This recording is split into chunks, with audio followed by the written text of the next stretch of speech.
So as I'm making this arrangement, so these are flowers that I just got from the garden. Obviously the ideal way to pick daffodils is when they are still in the bud stage, but this is fine. I mean, I'm just going to put that on the kitchen table, and so it should be okay. And then for foliage, I just have a little bit of the geranium, the scented leaf geranium, and I have camphor. So this is a tree that's grown quite nicely and quite well. So I just went ahead and I took some branches off, and there are the old leaves, but I don't really mind them. And then you have the really fresh green leaves on the top, and so this is going to be really nice. And so I got some of those, and then I have the viburnum, which I'm going to also actually use as a foliage. So that's a big branch of this. Then it's really nicely scented as well. And I have some toicrium. So these are the ones that have salvia-like, really beautiful blue flowers, and very rampant here in this area in the Mediterranean. The flowers are just absolutely gorgeous, as you can see. So I'm going to use those, and then have the daffodils kind of in between. But this time I won't have a hand-tied bouquet. I just have a vase here, and I'm just going to pop them in, and yeah, just arrange it as I go. So a good thing in this case is always to look for some branches that so you don't need to cut them off. So very different to the handheld posies that you normally make, the bouquets or the ones that are made, is that in this case it would be good to keep a kind of a structure. So in, like over here, I have just left the whole branch like that. I'm not going to take the individual ones off, because this is then going to allow me to weave certain flowers in between. And what I'll do is that I'll start with this one, because this is kind of nice and bulky. Just make sure that you take off all the leaves that might go below water, because that is just going to make the water go murky, and you don't really want that. So, and just going to kind of, increase the surface level at the bottom. So I have a slanted cut, and then put that in. And obviously I just have one of these, and then I'm going to take this is of course a really big branch, but I don't mind working with this. Just take off the ones that can possibly disturb the water, the ones that are a little ropey, and then just slice it right through, and then pop that in. Not very careful about the height. I don't really care, because I want everything to be at a different height anyway. And then the most important thing is to keep turning the arrangement so you have a good view from all sides. This is the other geranium that I'm going to use. So stamp the bottom, take off the little yellow leaf from the top, and otherwise it looks good to go. And I'm going to make sure that I have the leaves facing outwards, such that it kind of spills out a little bit. That's the look that I'm going for. The flowers come in last, so I make the framework with the foliage first. So this looks quite nice. I might actually get a bit more viburnum. I'll see how this works first. And now I'm going to put the camphor in. And this is interesting, because when I squash the leaves, it really has this really nice spicy smell. I like it. And again, as you see, this doesn't have a very long stem length, so I just have to make sure that this goes into the water and put it outwards, so like this. And I want this to kind of drape out a bit. So the same thing here.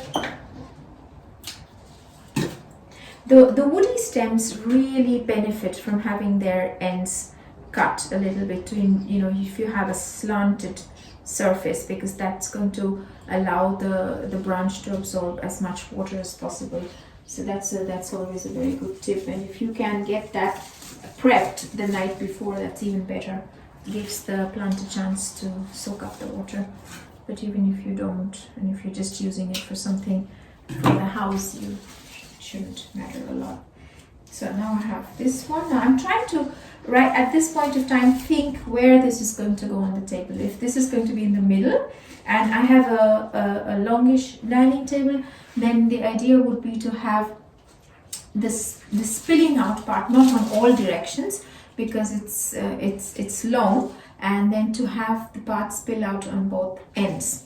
So with that in mind, this one needs to go this side.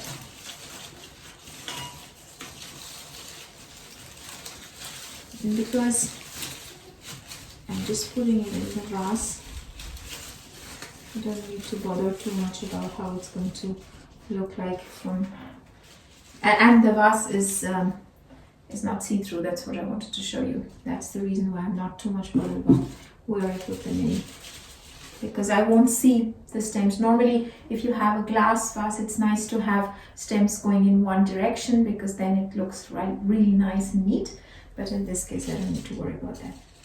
So now I'm going to start adding the daffodils, and some of them are really perfumed, and it's really beautiful. And this is also a different variety. This has got an orange edge.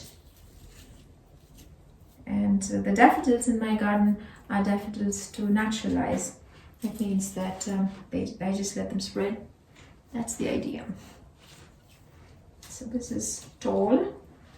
And you remember, you can always adjust the height as you go. You can always cut things shorter. But be careful before you do that, because once you cut it short, you can't make it longer. But you can always make things smaller, just not bigger. Okay, this seems to be okay. And you see, that is what I meant by saying that if you leave a framework in the vase, so if that's how you leave it, then you can use that as an anchor point for the flowers. So let's see if this one needs cutting. No, it doesn't. So at this point, see, this is how it's beginning to shape up. I'm going to go at the, for me, what is going to be the other side of the table. So I kind of do have a back and front of the bouquet, even though it's in a round vase. I'm going to use the single daffodils first, the single stem daffodils first, before I go into the multiple stems. And I think I do need more viburnum, because as you see, there is more viburnum this side than on that, but that's not a problem. I can go and get some more from the garden. So first want to put the daffodils in. All right, this one is probably too tall. The daffodils have a sap that's going to make the water murky, and it does that. So there are all kinds of tips and tricks that you can use to prevent it. One of them being that you put the individual daffodils in little they look like test tubes, but you don't have to do that. That's one of the things.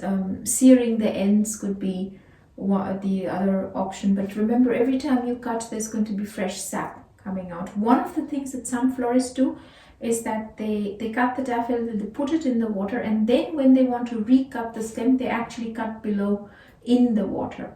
So that kind of doesn't allow the sap to run out. But the moment you take it out, it is going to. So that's something you have to be aware of with daffodils. So now these are the other varieties, and wow, that's the beautiful perfumed ones. And they're so dainty. They look like little butterflies. It's really beautiful. Do you see them? I just want to put them in front of you. That's lovely. And I just got 2 of them for this one. And then this is you see, that's what I mean. I don't know if you saw that, but there's the sap coming out. But that's the double variety. It's lovely as well. Absolutely incredible perfume. So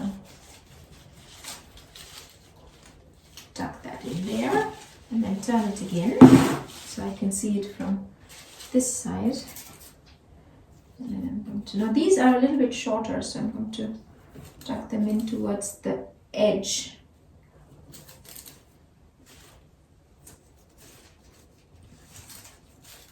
Of the arrangement. This one can go in there, and it's really is a matter of taste. So get rid of those two. So as of now, this is how it looks like, as you see. So I have a little more viburnum on this side than on this end. So I might just go and get some more viburnum, and once the framework is done, that's when I will start adding the toy cream, because they will be like the cherry on top of the cake. So now I got another viburnum stem, and I'm just going to see how it's developing. So there is more viburnum on this end, and then that will mean that just to balance it out, I'm just going to tuck in one here and not too much inside as well. So that, I think, gives it a nice balanced look, and it looks beautiful and smells heavenly. The viburnum has a fabulous smell. The bees love it. So now I'm going to, oh, that's my I need to take this down. That was the lavender from last year. And you see, I don't actually mind having these really wonky stems, because they give a bit of movement in the arrangement, and I really like that. So I'm just going to put them in and try to go for this sweeping look, and I think it looks quite nice actually. So that's the other side. Yeah.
You see, I don't actually mind if the stems fall out of the bouquet. In fact, that is for me, it's very desirable, and I like to keep it that way.